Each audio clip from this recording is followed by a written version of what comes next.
is king!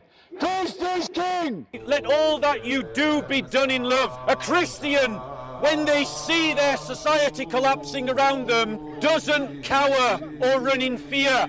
He doesn't stick his head in the sand and hope that it will all change and just go away and be all right.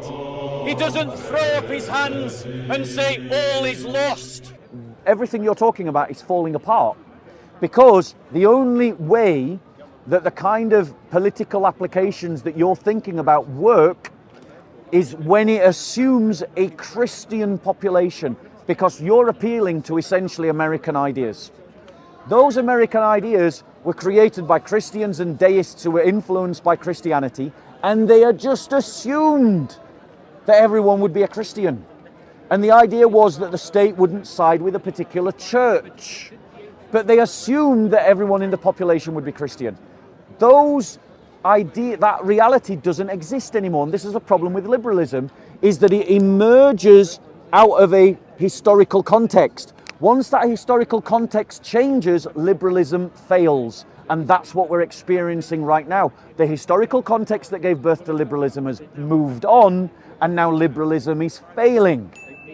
Those values, though, they can still be held in a secular way. And I totally agree that it's all built on Christian morals, without a shadow of a doubt.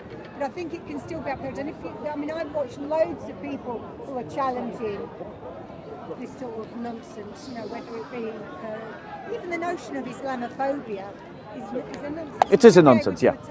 You should be able to attack Christianity as well.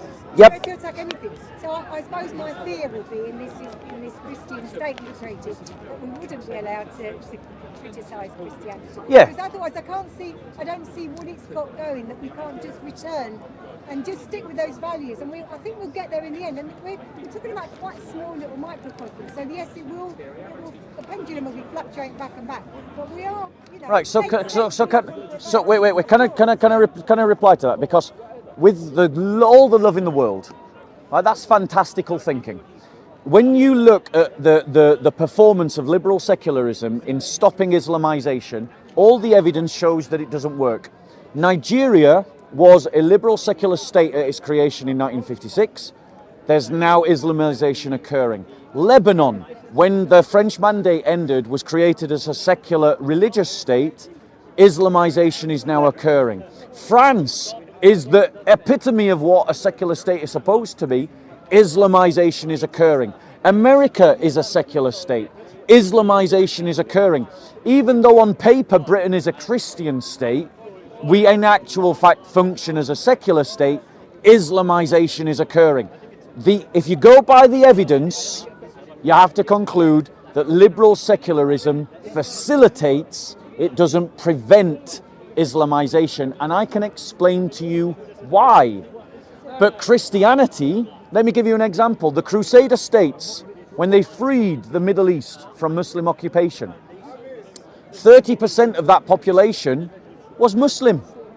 30% inside the Crusader states.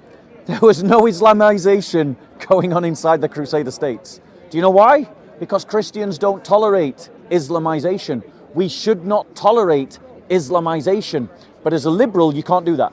As a liberal, you've got to say, as an individual, you can practice Islam, which means you have to accept Sharia courts. You have to accept zakat. You have to accept no interest bank accounts. You have to accept.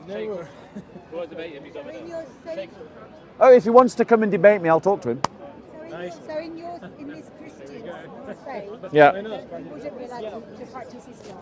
No. You could practice Islam, but you couldn't practice Islamization, right? Which means no Muslim schools, no adhan with a megaphone, no Islamic blasphemy laws, no tolerance of Muslim gangs imposing Islamic apostasy laws, which is happening in the UK right now, no polygamy, which is happening in the UK right now, with all the benefit fraud that comes with that, no allowing Muslim politicians to softly Islamize the culture, right?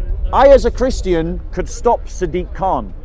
As a liberal, what liberal reason could you stop Sadiq Khan from elevating Ramadan as if it's a public holiday? As a Muslim, as a liberal, you can't do that. Because he has the right. He was elected democratically. He's got a mandate. He's just working within the law, and lots of Muslims want Ramadan to be celebrated. Liberal, do you stop that?